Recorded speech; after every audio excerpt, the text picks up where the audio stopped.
Hey guys, Curd Hos here from Pure Tongkat Ali.com. Just a quick little video I want to shoot today to talk about how best to take the Tongkat Ali. I have this question quite often from a lot of my clients, my readers, and such. Whenever I do send out the Tongkat Ali to you guys, I always include a postcard that actually talks about how best to take it. So a couple things to remember is the Tongkat Ali that we have is 500 milligram capsules or a little less than a quarter teaspoon of the powder, which will give you about 500 milligrams. So typically this is anywhere from 10 to 20 times stronger than most other versions that you're going to see out there. And the fact that it's 100 to 1 or 200 to 1 Tongkat Ali root concentration also makes a big difference.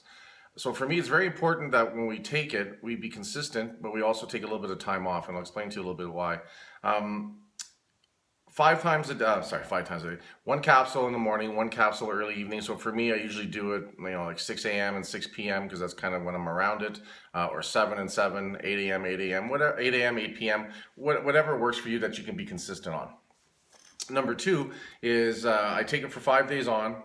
I take 2 days off, and then I repeat again for another 5 days, and then I take at least 5 days off the second time. And one of the reasons I do that is so that the body doesn't get bored with it. Technically speaking, we have receptor sites in our body that once they get full from different materials and stuff, they no longer trigger the same kind of response in the body. So imagine, if you will, you're filling up a glass of water. Once that glass of water is full, anything else you're pouring just spills and spills and spills and is wasted. So picture that the same way in your body with the Tongkat Ali. By taking it for 5 days, twice a day, we build the levels up. So it's present, so it's there, signaling to the body to produce testosterone. So basically, in the presence on a consistent basis, the bodies are going to react to it, and it reacts to the Tongkat Ali by signaling the testicles to produce more testosterone.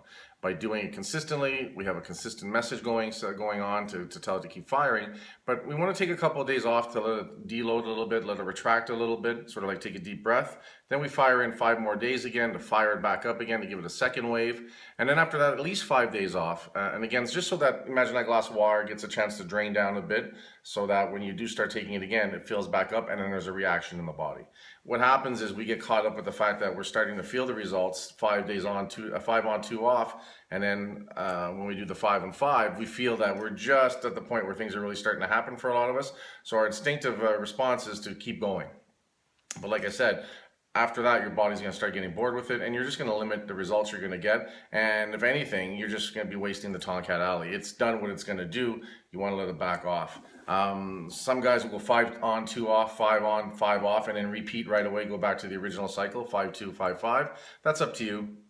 Experiment a bit, see where you're at with things, how you respond from one to the other. If you're taking the 200 to 1 concentrate, most people notice that it just reacts faster, so it kicks in faster. But what I want you to remember also is that once you've done that 5 days on, 2 days off, 5 days on, 5 days off, even when you do come off for those 5 days, your system still has it in it, and it's present in your system, so it just doesn't magically go away. So it's going to last for a while, and it's going to sort of start to taper off slowly.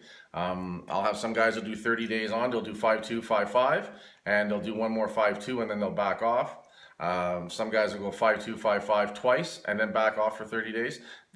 Experiment, see what's working for you, what works best for you. That's the only way you're really going to find out. However, taking it twice a day, every day for 30 days is really not going to give you any more results. And in my honest opinion, and from what I've seen, you're just going to end up wasting a lot of valuable products. So follow the 5-2, 5-5, and then decide how long you take off before you fire it up again.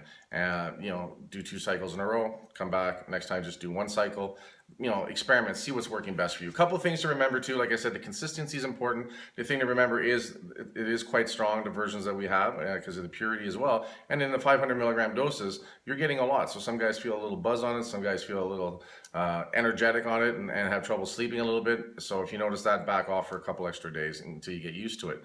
The other thing to remember too is that for your testosterone, once it's signaled by the Tongkat to basically tell your testicles, hey, let's produce some testosterone, it's going to look for protein and fats in your diet because it needs that raw material, those building blocks, to actually manufacture the testosterone hormone. So if your nutrition is really poor, if you're not getting enough protein or you're not getting enough fats in your system, your body just can't make testosterone as efficiently as it wants to. The signaling from the Tongkat, it can signal all at once. It can go to fire up the testicles to produce more. However, if the raw material, the building blocks, the protein and the fats aren't there consistently in enough abundance at the right time, it's going to severely hamper how much testosterone you're actually going to build. So you have to eat cleaner. You have to provide the right nutrients. So for me, especially at night, my last meal always has anywhere from 30 to 60 grams of protein in it, with anywhere from 10 to 25 grams of fat. So if that's a smoothie, I'll throw peanut butter in with my whey protein, or I'll have a handful of almonds or cashews or I'll have 6 ounces of steak with some vegetables, some greens and stuff, so that I get lots of good nutrition coming in that way. So lots of protein, lots of fat coming in from the steak as well, in with the vitamins of usually the broccoli or the cauliflower, high in zinc, another key component in testosterone manufacturing. It just basically, as the digestion gets in your system and is there at night while your body's signaling the testosterone to fire up, it's in our deep sleep that we actually do the most amount of our testosterone production. So if the protein and the fats are there, the signaling is there to produce the testosterone, we're turning the furnace on, we're feeding the furnace with the testosterone and fat, you're really going to make a big difference in the overall amount of testosterone you're gonna produce, and the frequency and consistency makes a big difference as well. So anyway, I just want to answer that question. I'll be doing more of these videos along the line to sort of answer the main questions I get overall. So, if you have anything that you want to ask about specific, send me an email to curdhos@gmail.com, and I'd be happy to help you with that. And like I said, just keep rocking it. You guys are doing great. Be consistent. Remember, it takes a little bit of time, it takes consistency, but when you start feeling better and the testosterone starts coming back online and your libido's up and your guy factor starts to kick in, it's all worth it, right? So guys, be smart. Any questions, don't be shy. Curd Hos, the Tongkat Guy saying, see ya.